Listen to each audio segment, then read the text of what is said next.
सद्गुरु, एक चीज़ जो मैं हमेशा जानना चाहती थी, ये हम सभी के साथ एक आम मुद्दा है। क्या मैं जान सकती हूँ कि आसानी से माफ़ कैसे किया जाए? माफ कैसे करना है? मेरा मतलब माफ़ करने का गुण। ये एक आम मुद्दा है, लेकिन ये मुश्किल है। नहीं नहीं नहीं, मैं जानता हूं कि आप क्या कहने वाली हैं। देखिए, मुझे आपको माफ करने की जरूरत कब पड़ती है? पहले मैं आपको किसी चीज के लिए दोषी ठहराता हूं, फिर मैं आपको माफ करने की कोशिश करता हूं। इसकी क्या जरूरत है? मैं दोषी ना मानकर बस आपको स्वीकार करूं, आप जैसे हैं उसी रूप में। तो माफ करने का सवाल ही कहाँ है? हाँ, हाँ। ये बेवजह जीवन को जटिल बनाना है। लेकिन जब माफ़ करने की बात आती है, लेकिन माफ करने की क्या जरूरत है? सबसे पहले मुझे आपको दोषी ठहराना होगा, है ना? आपको माफ करने के लिए मैं आपको दोषी नहीं मानता। आपको अपने जीवन में जो करना है वो कीजिए। क्यों? क्योंकि अभी आप अच्छे से यही जानते हैं। आप बेहतर जानते तो बेहतर करते। तो आप वो कर रहे हैं जो आप बेहतरीन जानते हैं। मुझे आपको अपने मन में दोषी मानकर फिर माफ करने की क्या जरूरत है?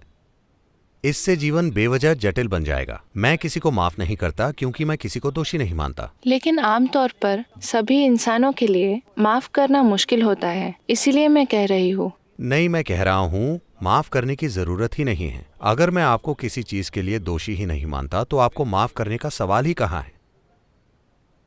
जब मैं आपको स्वीकार करता हूं, आप जैसे भी हैं। तो माफ़ी की ठीक है? ज़रूरत ही नहीं है। नहीं, मुझे कोई फर्क नहीं पड़ता कि आप कैसे हैं। आप जैसे भी हैं मेरे लिए ठीक है। आप वैसे ही हैं।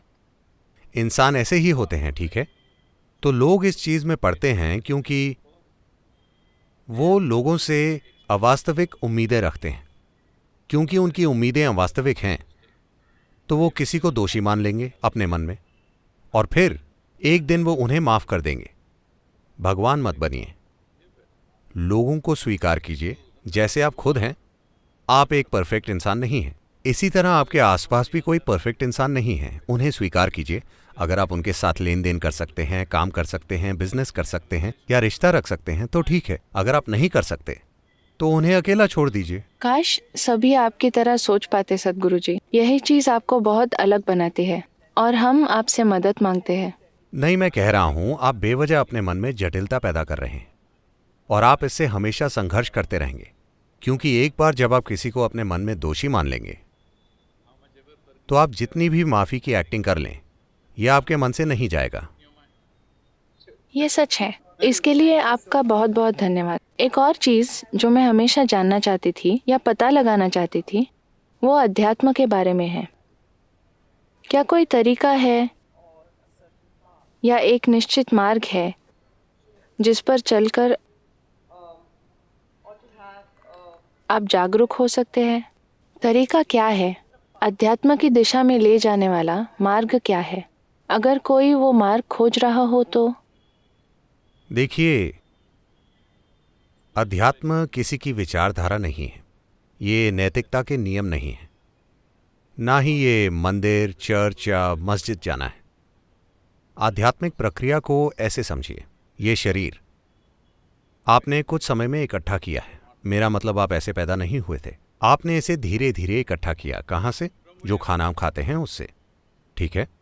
जो भी हम इकट्ठा करते हैं, हम दावा कर सकते हैं कि वो हमारा है। जब हम कहते हैं कि वो मैं हूं तो ये बुद्धि की कमी है ना? ये ऐसा है जैसे हम कहें ये कपड़े मैं हूं, ये कपड़े मेरे हैं, ठीक है? ये कपड़े मैं हूं, ये पागलपन है ना? ये शरीर मेरा है, ये ठीक है। ये मैं हूं, ये पागलपन है। तो अगर आप समझते हैं कि आपने ये शरीर इकट्ठा किया है, आप ये भी समझते हैं कि अपने मन की सारी चीजें आपने इकट्ठी की हैं, तो आपकी मानसिक चीजें आपने इकट्ठी की हैं, आपकी शारीरिक चीजें भी आपने इकट्ठी की हैं। लेकिन आप क्या हैं? वो अब तक अनुभव में नहीं आया है। जब वो अनुभव में आता है तो हम कहते हैं आप आध्यात्मिक प्रक्रिया में हैं। मुझे थोड़ा मुश्किल लगता है जब मैं खुद को देखती हूँ, क्योंकि मैंने कई चीज़ें आजमाई हैं। शायद पूरी समस्या यही है कि आप कई चीजें आजमा रहे हैं। हो सकता है। देखिए, अगर आप इस जगह से पानी पाना चाहते हैं तो आपको एक जगह खोदना चाहिए। अगर आप 10 अलग अलग जगहों पर खोद रहे हैं, हर 2 दिन में आप अलग जगह खोद रहे हैं, तो आपके पास कई खड्डे होंगे लेकिन पानी नहीं होगा। सच है, लेकिन बहुत से लोगों ने मुझे सलाह दी है कि वहां पहुंचने के लिए आपको ध्यान करना पड़ता है। जब वैसा करने की कोशिश भी करती हूँ तो ये मुझे उस अनुभव तक नहीं ले जाता जिस अनुभव की मुझे तलाश है। आपको इनर इंजीनियरिंग करनी चाहिए। मैं यही कहना चाहती थी। मैं वाकई आपके साथ इनर इंजीनियरिंग करना चाहती हूँ, जहाँ मैं इसके कारणों का पता लगा सकूँ कि मैं वाकई क्या ढूंढ रही हूँ। देखिए, बात सिर्फ ये है कि अगर आपका शरीर और मन अभी आपसे निर्देश ले रहे होते तो क्या आप इसे स्वस्थ और खुश रखते? आपका शरीर निर्देश ले रहा होता, अगर आपका मन निर्देश ले रहा होता, तो क्या आप उसे आनंदित और खुश रखते? बस यही है। आपके पास एक सुपर कंप्यूटर है, लेकिन आप ये नहीं जानते कि कीबोर्ड कहाँ है। इसीलिए इनर इंजीनियरिंग की ज़रूरत है। आपको कीबोर्ड खोजना चाहिए, फिर आप वही टाइप करेंगे जो आप चाहते हैं। मुझे विश्वास है कि मुझे वो जल्द ही मिल जाएगा। धन्यवाद सद्गुरु जी। धन्यवाद।